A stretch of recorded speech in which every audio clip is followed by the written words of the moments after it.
तेरी आराधना करेंगे हृदय की गहराइयों से। तेरी आराधना करेंगे यीशु, तू ही है, तू ही है हमारा प्रभु। यीशु, तू ही है, तू ही है हमारा प्रभु। महिमा हो तेरी, महिमा हो तेरी, हालेलुया। महिमा हो तेरी, महिमा हो तेरी।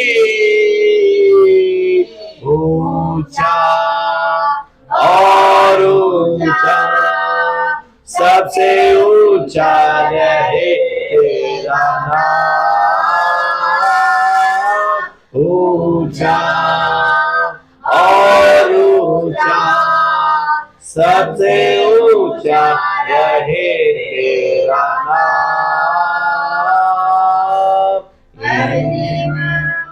हो तेरी, महिमा हो तेरी, हालेलुया। महिमा हो तेरी, महिमा हो तेरी। यीशु, तू ही है, तू ही है हमारा प्रभु। यीशु, तू ही है, तू ही है हमारा प्रभु। Thank you Lord. हाँ यीशु, तू ही है हमारा प्रभु। तेरे सिवा हमारा कोई नहीं है प्रभु जी, तेरे सिवा कोई नहीं है। तू ही हमारा प्रभु है, तू ही हमारा प्रेमी है, तू ही हमारा सब कुछ है परमेश्वर। पापा, हम किससे आशा रखें, हम किसके भरोसे रहे? हम तेरे पे आस रखते हैं, क्योंकि आपने हमें अनाथ के समान नहीं छोड़ा है। हमें अब्बा पिता कहने का अवसर और पापा अधिकार दिया। तेरा धन्यवाद करते मेरे परमेश्वर, धन्यवाद करते प्यारे खुदा। तू महान, तू भय योग परमेश्वर है। तेरा धन्यवाद करते हैं, धन्यवाद, धन्यवाद यीशु। हालेलुया, आमीन, हालेलुया। परमेश्वर हमारे मध्य, हमारे बीच में है। हालेलुया। मेरे प्रियो, परमेश्वर सबसे प्रेम करता है। जो भी उसके निकट आता है वो उससे क्या करता है? प्रेम करता है। जब हम अपने टूटे हुए मन को और अपनी शून्यता की दशा को उस परमेश्वर के चरणों में लेके आते हैं, परमेश्वर हमें गले से लगाता है और वह शांति देता है जो संसार नहीं दे सकता। हालेलुया। संसार तो तुम्हारी शांति को चुरा लेगा, छीन लेगा, मगर परमेश्वर जो शांति आपको देगा वो तो ना संसार चुरा सकता है, ना छीन सकता है। वो शांति तो यीशु मसीह देता है। हालेलुया मेरे प्रियो, क्योंकि वो शांति का राजकुमार है, वो शांति का किंग है। Hallelujah, hallelujah. मेरे प्रियो, आज उपवास प्रार्थना का 12वां दिन है। कितना है? आधे दिन समाप्त हो चुके हैं उपवास प्रार्थना के। 21 दिन की उपवास प्रार्थना है, इसके अंदर आधे दिन समाप्त हो गए। अभी तक परमेश्वर ने एक नए बल से, एक नए सामर्थ्य से भरकर हमको उपवास प्रार्थना में बैठने की सामर्थ्य और शक्ति दी है। असंख्य लोग सोचते कैसे रहेंगे, कैसे क्या होगा, मगर जो परमेश्वर के खोजी होते हैं उनको पता भी नहीं चलता सुबह कब हुई और रात कब हो गई। हालेलुया। पता भी नहीं चलता, क्योंकि वो तो परमेश्वर में लीन है। किस में लीन है? परमेश्वर में लीन है। और वो वचन काम करता है, मनुष्य रोटी से नहीं परंतु परमेश्वर के मुख से निकलने वाले जीवित और जिंदा वचन से जिंदा रहेगा। हालेलुया। हर दिन आत्मा में हम बलवंत होते चले जाएंगे।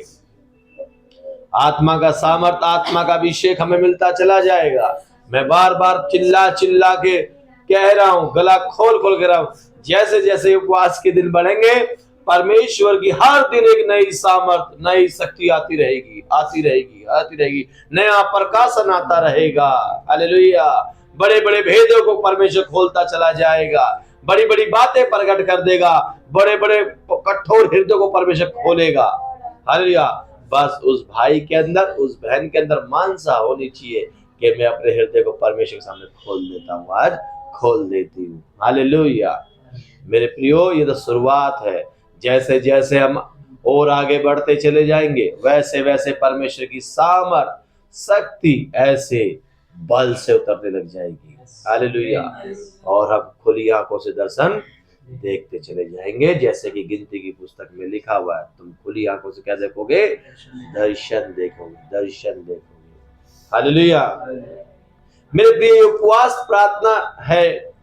उपवास प्रार्थना जब जब, चाहे वो अन्य जाति के लोग हों चाहे यहूदी हों, जब जब उपवास प्रार्थना करी है, अपने आप को दीन और नम्र किया है, परमेश्वर ने उनको क्या दिया है? सामर्थ, शक्ति दी और छुटकारा दिया है। हालेलुया।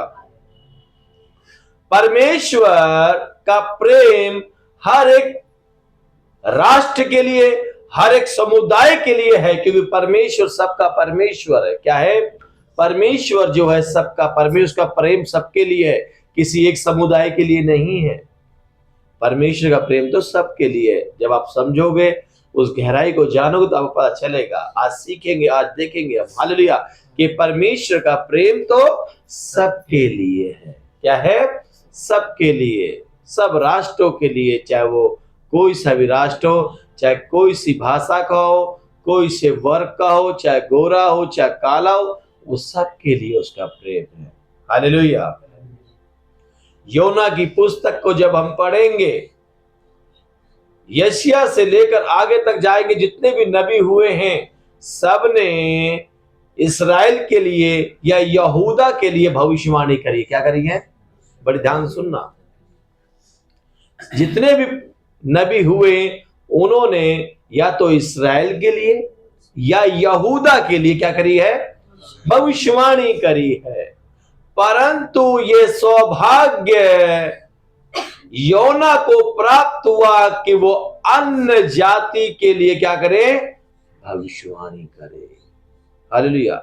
एक मिशनरी काम के लिए परमेश्वर ने योना को चुना है। उसी प्रकार से आप और अनेक लोग सौभाग्यशाली है कि परमेश्वर ने आपको उस मिशनरी काम के लिए, उस मिशन के लिए परमेश्वर ने आपको चुन लिया है। हालेलुया। योना को परमेश्वर ने सौभाग्य प्रदान किया कि अनेक नबियों ने तो केवल यहूदा के लिए, इस्राएल के लिए भविष्यवाणी करी है, परंतु अब योना अन्य राज्य, अन्य लोगों के कहने में, अन्य जाति, ननिनवे देश के लिए क्या करने जा रहा है? भविष्यवाणी करने जा रहा है। जो ननिनवे है ये असुरी साम्राज्य की राजधानी है। बड़े ध्यान सुनना, असुरी साम्राज्य की क्या है? राजधानी है। और योना से कहा, योना उठ ननिनवे की ओर जा और वहां उनसे क्या कर? भविष्यवाणी कर, मेरी बातों को बता कि परमेश्वर इस देश को क्या करेगा? नष्ट करने पर है, छोड़ेगा नहीं। बहुत गंभीर बातें होंगी, बड़े ध्यान सुनना। हालेलुया।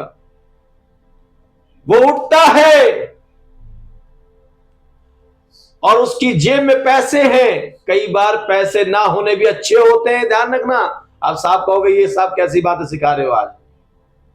पैसे ना होना भी कभी कभी अच्छा होता है।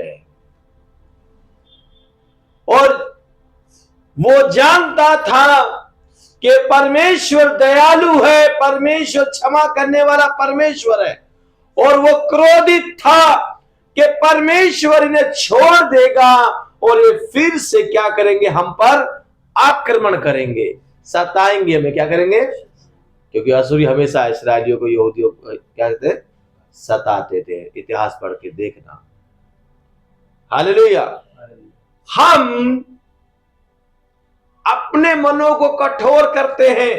परमेश्वर क्या करता है, एक व्यक्ति की वर्तमान स्थिति को देखता है। ना तो परमेश्वर उसके भूत को देखेगा, ना भविष्य को देखेगा, वर्तमान को देखता है। बड़ी ध्यान से इस योना की पुस्तक के अंदर आज हम यही सीखेंगे।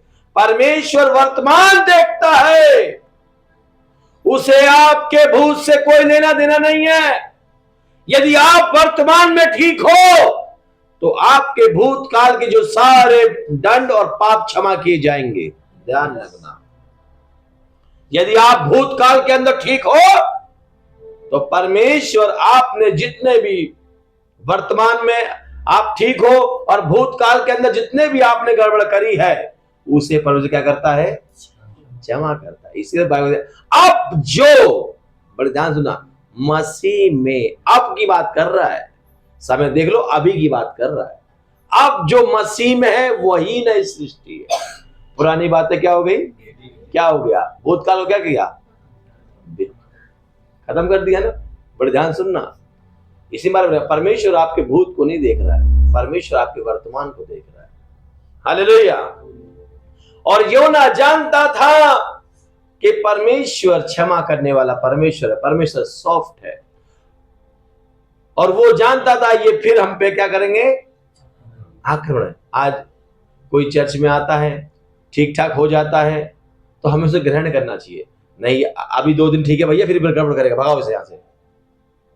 ये हमारा स्वभाव है।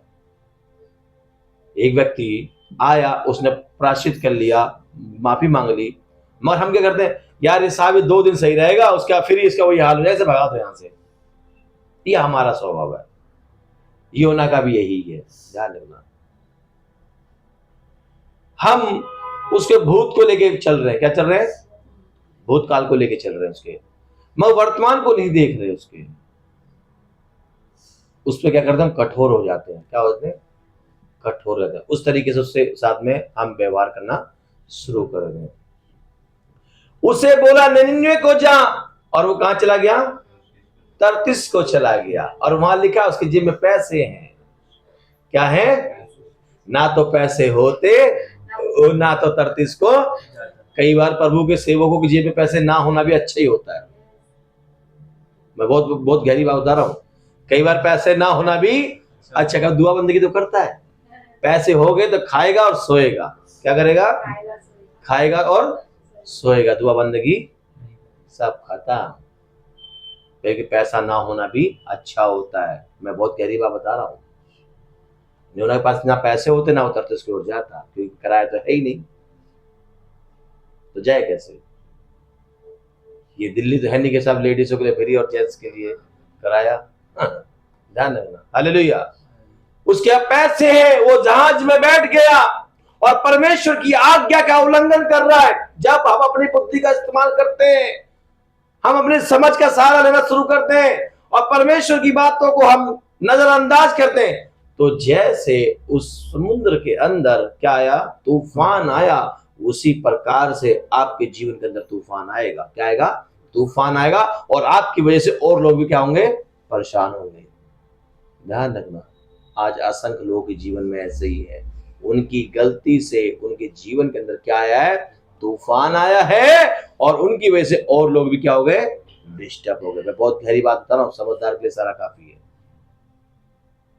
हालेलुया। गलती उसने करी, तूफान उसकी वजह से आया, और कितने लोग क्या हो गए, परेशान हो गए। और वहां जब आप पढ़ोगे योना की पुस्तक, योना से ज्यादा डर उस जो उसके जहाज के अंदर बैठे हैं, जो मल्लाए हैं, उनके अंदर डर है। पर जगह नहीं, तेरा परमेश्वर हमें छोड़ेगा नहीं। इतना योना से ज्यादा भय उसके अंदर है। जब आप पढ़ोगे थोड़ा, योना से डर उनमें है। परमेश्वर ने यदि आपको अपने काम के लिए चुना है, जब तक वो काम पूरा नहीं हो जाएगा आप कितना भागो। परमेश्वर अपने तरीके से तोड़ मरोड़ के लेके आएगा। भाग लो, तुम कितना भाग रहे हो, भागो, जितना दिमाग दौड़ा लो अपना। तुम जितना भागोगे उतना तुम्हारे जीवन में तूफान और कलेश और संकट आएंगे, क्योंकि तुम परमेश्वर की विधि को, परमेश्वर की आज्ञा को क्या कर रहे हो, खंडन कर रहे हो। भाग भी रहे हो और परेशान भी हो रहे हो, दोनों चीज। ये तो भाग के पीछे छूट जाए तो ठीक है, चलो भाग के पीछे छूट गया हमारा साहब, मगर भागने के बावजूद पीछे छूटने तंग दिक्कत है तो हो रहा है। वहां चिट्ठी डाली, चिट्ठी किसके नाम पर निकली, जबकि उससे बड़े पापी उस जहाज के अंदर हैं। इतने पापी उनके नाम मेरे निकली, केवल उसी नाम। क्यों निकली, क्योंकि परमेश्वर ने चिट्ठी निकलवाई। और जब चिट्ठी निकली वो समझ गए। वो कहता है तूफान भैया मेरी वजह से आया है, मुझे उठा के समुद्र उसमें पानी में फेंक दो। कहते नहीं साहब, तेरा परमेश्वर तो छोड़ेगा नहीं। यानी कि उससे ज्यादा परमेश्वर का भय, परमेश्वर का डर। उसी प्रकार से मसीह लोगों से ज्यादा संसार के लोगों के अंदर भय आ चुका है। अब मैं मजाक नहीं कर रहा, सच्चाई बता रहा हूं। मसीह लोगों के अंदर कोई भय है ही नहीं ईश्वर का। कुछ चंद लोग हैं जिनके अंदर परमेश्वर का भय है। मसीह लोगों के अंदर तो बिल्कुल रत्ती भर भी भय नहीं रह चुका।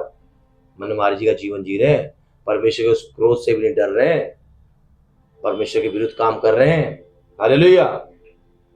और जैसी योना को पानी में डाला गया, फेंका गया, परमेश्वर ने उससे पहले तैयार कर रखा है। किसको? मछ को तैयार कर रखा है। और उसे कह रखा है खाना नहीं है, खाली निकलना है, कहीं तू अपना ब्रेकफास्ट कर ले से। हालेलुया। उसकी पाचन क्रिया को परमेश्वर ने रुकवा दिया, नहीं तो वो जाते ही क्या होता, मर जाता। केवल उसे निगला है, क्या है, खाया नहीं, निगल लिया, और उसकी पाचन क्रिया को भी रोक दिया। उसीलिए तो और योना अब अपनी बुद्धि से प्रयास कर रहा है। क्या कर रहा है? प्रयास कर रहा है। इस अध्याय को जब आप पढ़ोगे आपको बड़े भेद मिलेंगे। अपनी बुद्धि से सोच रहा निकल जाऊंगा, निकल जाऊंगा, निकल जाऊंगा, निकल जाऊंगा। जब अपनी बुद्धि से उनने सारे हथियार आजमा लिए, तब वो क्या करता है? प्रार्थना करता है। योना 2:2 में लिखा है, संकट के समय मैंने उसे पुकारा, ऐसे लिखा है वहां पे। और बाइबल क्या कहती है? भजन संगीता 20 उसका पहले पद के, संकट के दिन यहोवा तेरी। भजन संगीता 50 का 15 क्या कहता है? संकट के समय मुझे पुकार, मैं तेरी सुनूंगा, ऐसा लिखा वहां पे। अब वो अपनी बुद्धि को छोड़कर अब परमेश्वर को पुकार रहा है और प्रार्थना कर रहा है। क्या कर रहा है? प्रार्थना कर रहा है, प्रार्थना कर रहा है, प्रार्थना कर रहा है, प्रार्थना कर रहा है, प्रार्थना कर रहा है। परंतु जैसे प्रार्थना, आपको प्रार्थना से भी कुछ नहीं हो रहा। क्या नहीं हो रहा? साफ प्रार्थना से प्रार्थना खूब कर रहा था। जैसे अब आगे बढ़ेंगे 7 और 8 वचन में आएंगे 2 के, उसने जैसी परमेश्वर का धन्यवाद देना शुरू किया, क्या किया? धन्यवाद देना शुरू किया, फट परमेश्वर ने मक्ष को आगे जैसे उगल दिया। क्या कर दे? उगल दे। स्तुति और धन्यवाद में सामर्थ होती है। क्या होती है? इसीलिए तो सबसे ज्यादा स्तुति और धन्यवाद करो, प्रार्थना करो। इसी मारे संत पौलुस के जितने भी आप लेटर पढ़ोगे, उनने सबसे ज्यादा धन्यवाद और प्रार्थना में जोर दिया है, स्तुति पे जोर दिया है उसने। हालेलुया। जैसे उसने धन्यवाद दिया, परमक्ष ने क्या किया? उसे मुंह से उगल दिया। हालेलुया। और परमेश्वर की सामर्थ को और परमेश्वर की योजना को जान गया कि मैं बच नहीं पाऊंगा, मैं किस भ्रम में पड़ा हूं, परमेश्वर मुझे छोड़ेगा नहीं। आप कहीं भी चले जाओ, कितना भी भाग लो, आप जितने चतुर हो चतुराई दिखा लो अपनी, परमेश्वर एक ही दिन में सारी चतुराई तुम्हारी क्या कर देगा? निकाल देगा, जीरो बटा जीरो कर देगा। हालेलुया। अब वहीं निकालता है। मक्स को ऐसी आज्ञा दी कि इधर उधर नहीं, सीधा ननिनवे देश के गेट के पास ही बोलना है इसे, और वहां लिखा था ननिनवे आपका स्वागत है। हालेलुया। ये है परमेश्वर। जहां परमेश्वर आपको ले जाना चाहता है वहां ले जाएगा, ले जाएगा। और वहां क्या लिखा है? ननिनवे में आपका स्वागत है। और जब वो निकला, अब समझ गया और परमेश्वर के काम को क्या कर रहा है? अरे साहब ढंग से कर लेते हैं। इसलिए तो ये भी एक उदाहरण बनना था। मत्ती यीशु समाचार 12वां अध्याय, वहां जब आप पढ़ोगे 41-42 आपको मिलेगा, जैसे योना मछली के पेट में 3 दिन 3 रात, ठीक है, यीशु मसीह ने वहां बताया ना, उसी प्रकार से सारी चीजें एक योजना के तहत होती हैं, एक गवाही होती है आने वाले दिन के लिए, लोगों के लिए क्या होती है? प्रेरणा होती है, एक उदाहरण होता है। उसी प्रकार से वो उठा और जब परमेश्वर ने कहा था, वो वहां के लोगों से कहने लगा, परमेश्वर इस देश को क्या करेगा? नष्ट कर देगा, खत्म होने वाला है देश, बचेगा नहीं। हालेलुया। क्या है? खत्म होने वाला है। मेरे प्रियो, एक वचन पढ़ेंगे, योना की पुस्तक 3रा अध्याय, उसकी 2 से पढ़ना शुरू करो तो पता चलेगा, हम आगे बढ़ेंगे। हालेलुया। पढ़ो जानन भैया। उठकर उस बड़े नगर नीनवे को जा, और जो बात मैं तुझसे कहूंगा उसका उसमें प्रचार कर। तब योना यहोवा के वचन के अनुसार नीनवे को गया। नीनवे एक बहुत बड़ा नगर था। वह 3 दिन की यात्रा का था। योना ने नगर में प्रवेश करके 1 दिन की यात्रा पूरी की और यह प्रचार करता गया, अब से 40 दिन के बीतने पर नीनवे उलट दिया जाएगा। क्या लिखा है? 40 दिन के बीतने पर नीनवे क्या हो जाएगा? उलट जाएगा। ये 40 का बहुत है। किसी दिन परमेश्वर की कृपा होगी, परमेश्वर की दया होगी, 40 दिनों के ऊपर एक प्रचार करेंगे। मूसा के 40 दिन उपवास के, यीशु मसीह के 40 दिन, 41 दिन क्या होता है ये देखेंगे। क्या 41वें दिन क्या होता है ये देखेंगे। और 40 दिन 40 रात, सुनो, नूह के समय में 40 दिन 40 रात बारिश। यीशु ने कितने दिन उपवास किया? 40 दिन। ये 40 का एक बड़ा भेद है। आने समय के अंदर परमेश्वर अवसर देगा तो जरूर हम क्या करेंगे? इसे करेंगे। और जैसे ही उसने घोषणा करी और परमेश्वर की बातों को बताया, वहां लिखा हुआ है, क्या बच्चे, क्या बूढ़े, क्या जवान, सब उपवास में बैठ गए। कहां बैठ गए? उपवास में बैठ गए। ये उपवास प्रार्थना चल रही है ना, तो उपवास की सामर्थ्य देखो। हालेलुया। सारे उपवास में बैठ गए और राजा भी अपने सिंहासन से उतरकर टाट लेकर, ठीक है, और राख नीचे बिछाकर और टाट को ओढ़कर वो भी उपवास प्रार्थना में क्या हो गया? बैठ गया। जब वो भी बैठ गया उपवास, तो सब लोग फास्टिंग, क्या हो गया? सबका उपवास, क्योंकि वो जानता था कि इसका ईश्वर जो कहता है वो करता है। उन लोगों के अंदर इतना डर, इतना भय आ गया, वो सारे के सारे उपवास प्रार्थना के साथ उस परमेश्वर के सामने पश्चाताप करने लगे। आज असंख्य मसीह लोग हैं, क्या उपवास करते हैं?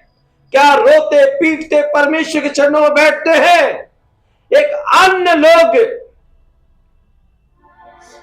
ये वचन सुनते ही अपने आप को परमेश्वर के चरणों में समर्पित करके अपनी गलतियों से तौबा करके प्रार्थना उपवास से बैठ गए।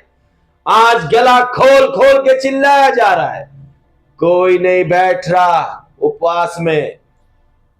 उस परमेश्वर का भय नहीं है, यदि परमेश्वर का भय होता तो वो व्यक्ति, चाहे वो भाई हो चाहे वो बहन हो, रोता पीटता उस परमेश्वर के सामने बैठता, मगर नहीं बैठ रहे।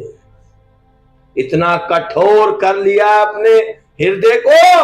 एक अन्य जाति लोगों ने अपने मन को पिघलाकर उस परमेश्वर के दंड से बचने के लिए अपने आप को धूल में बिठाया, उपवास में बिठाया। ध्यान रखना, आज परमेश्वर के जो कहते हैं हम परमेश्वर के लोग हैं, परमेश्वर को हम जानते हैं, ये वाणी सुनने के बावजूद भी अपने मनों को क्या कर रखा है? कठोर कर रखा है। ना तो प्रार्थना कर रहे हैं और ना तो वो उपवास में बैठ रहे हैं। परमेश्वर छोड़ेगा? कितने बड़े पादरी को लाके सर पे हाथ रखवा लेना, कुछ होने वाला नहीं है।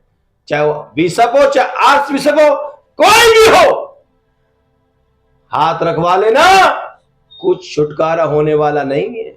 कोई छुटकारा होने वाला नहीं है। मैं बार बार अपनी स्थिति के, अपने प्राणों की हानि के वह स्वयं जिम्मेदार है, स्वयं जिम्मेदार है। हालेलुया।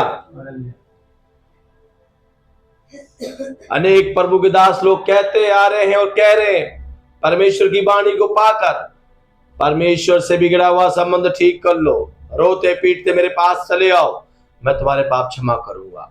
मैं अभी भी क्षमा करने के योग्य हूं, मैं अभी भी, मगर वो दिन दूर नहीं है।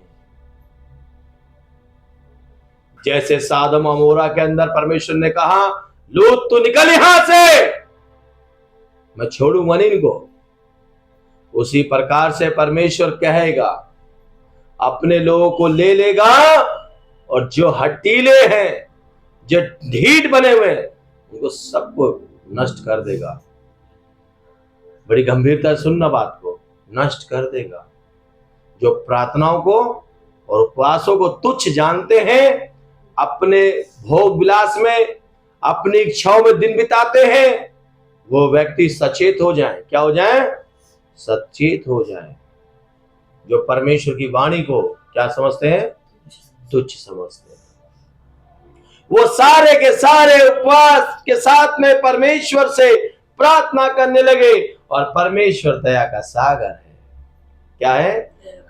दया का सागर है। और परमेश्वर ने जहां उनको नष्ट करने की ठानी थी, परमेश्वर ने उसको क्या किया? सबको क्षमा कर दिया। उनको दोबारा से प्राण दान दे दिए। क्या दे दिए? प्राण दान दे दिए। उसी प्रकार से परमेश्वर आज भी करता चाहता है, परंतु लोग आए तो सही, लोग उसके सम्मुख आए तो सही, पश्चाताप करे तो सही। क्योंकि बाइबल क्या कहती है? पहला यूहन्ना 1 अध्याय उसकी 7 से लेकर 9 तक अगर आप पढ़ोगे तो आप लोग परिचित हो। यदि हम अपने पापों को मान लें तो यीशु का लहू हमें सारे पापों से तो क्या करता है? शुद्ध करता है। हालेलुया। परमेश्वर का लहू आज भी शुद्ध करता है। यदि हम पापों को माने तो सही, उन गलतियों को माने तो सही जो हमने करी हैं। वो आज भी धर्मी है, वो युगानुयुग तक धर्मी रहेगा।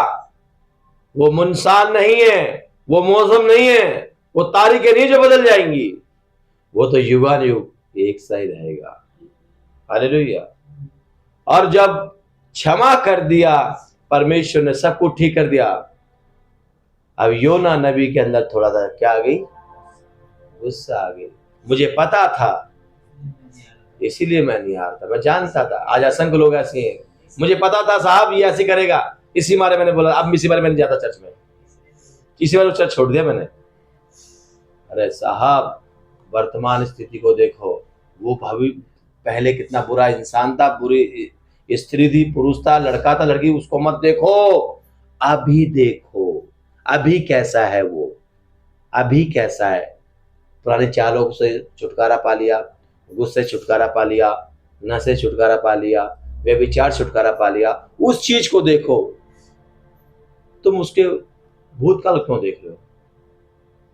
जब तुम्हारा परमेश्वर उसके भूतकाल को नहीं देख रहा, तो तुम उसके भूतकाल को देख देख कर उस पर ताने और व्यंग क्यों कस रहे हो? वो तो साहब एक नई सृष्टि बन गया। क्या बन गया? नई सृष्टि बन गया, और तुम उस पर पुरानी बातों को ले लेकर उसको क्या कस रहे हो? व्यंग कस रहे हो। उसकी वर्तमान स्थिति को देखो। वो कल कैसा था, कैसी थी, हमें मतलब नहीं है। वो आज कैसा है, हमें इस बात से मतलब। आज वो प्रभु में कितना आगे है, हमें ये देखना है। आज प्रभु में कितना वो आगे बढ़ रहा है, बढ़ रही है, हमें इस चीज को देखना है। आज कितना डेडिकेट हो गया वो प्रार्थना दुआ कर रहा है, कर रही है, हमें ये देखना है। हालेलुया। तभी आप मसीह समान बन पाओगे, मसीह के जैसा हृदय आपके अंदर आ पाएगा। हालेलुया। और योना को सिखाने के लिए आप लोग जानते हो, रेड़ के पेड़ को परमेश्वर ने लगाया और धूप से बचाया, और बाद में उस रेड़ के पेड़ को सुखवा भी दिया परमेश्वर ने। उस रेड़ के पेड़ से परमेश्वर ने उसको एक उदाहरण देकर सिखाया। क्या सिखाया? उदाहरण देकर। इस रेड़ के पेड़ के लिए जो जिसको तूने ना उगाया, ना जो तूने पानी डाला, कुछ नहीं डाला, तुझे इतना दुख हुआ, तो साहब ये तो 120 है, तो मैं कितना दुखी होऊंगा, मैं कितना दुखी होऊंगा। इसीलिए बाइबल कहती है यजकेल की पुस्तक 18 अध्याय उसकी 23 पद के अंदर, दुष्ट के मरने से मैं प्रसन्न नहीं होता, दुष्ट अपनी बुरी चाल से फिरे और उस मार्ग पे चले, मैं इससे प्रसन्न होता हूं। हालेलुया। परमेश्वर है ये। उसी प्रकार से मेरे प्रियो, पर 1,20,000 से लगभग परमेश्वर ने वाले लोगों को अपने प्रेम के द्वारा, अपने दया के द्वारा क्या दिया? छुटकारा दिया। उपवास प्रार्थना के द्वारा। किसके द्वारा? बाद में 100 साल बाद फिर वो गड़बड़ करने लगे। इतिहास बताता है 100 साल के बाद में फिर गड़बड़ करे। वो बात अलग है, क्योंकि परमेश्वर जानता है, मगर जब तक तो परमेश्वर उन पर क्या करेगी? दया करेगी। 100 सालों के बाद में आप जब पढ़ोगे तो आपको पता चलेगा 100 साल के बाद फिर उन्होंने क्या कर दी? गड़बड़ कर दी। मगर उस समय को देखकर, इसी मारे मैंने कहा परमेश्वर किसी के भूत को नहीं, परमेश्वर वर्तमान को देखता है। आप वर्तमान में कैसे हो, परमेश्वर इस चीजों को देखता है, और इसी चीजों से परमेश्वर क्या होता है? प्रसन्न होता है। इसलिए हमें भी किसी के भूत को नहीं देखना, हमें वर्तमान को देखना है। ये भाई ये बहन कैसा है, हमें ये देख के चलना है। हालेलुया। और नित्य प्रार्थना करनी है उसके लिए। यह है उपवास प्रार्थना। उपवास प्रार्थना के द्वारा एक अन्य लोगों ने परमेश्वर की दया को पा लिया। क्या पा लिया? तो हम उसके बेटा बेटी हम नहीं पाएंगे। तो हमें भी क्या करनी चाहिए? प्रार्थना करनी चाहिए, उपवास करना चाहिए, वचन मनन करना चाहिए। हालेलुया। और परमेश्वर के सामने नित्य हाथ फैलाकर धन्यवाद करना चाहिए। हालेलुया। आइए प्रार्थना करते हैं, अंतिम प्रार्थना करते हैं। धन्यवाद यीशु, प्यारे पिता, आपका धन्यवाद करते हैं प्रभु जी।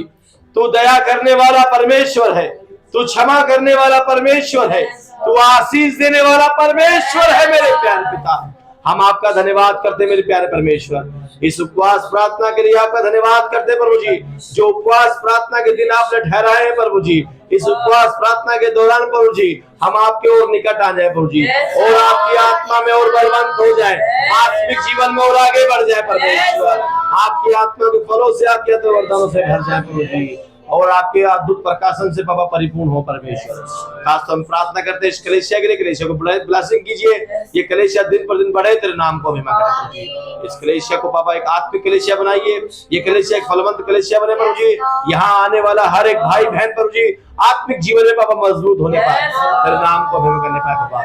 और जितने बेटा बेटी ऑनलाइन ऑफलाइन इन प्रार्थना को अटेंड कर रहे प्रभु जी, हर एक के जीवन के अंदर आनंद शांति सदा तेरे नाम से प्यारे पिता आशीष दीजिए, तमाम निराशा को दूर कीजिए।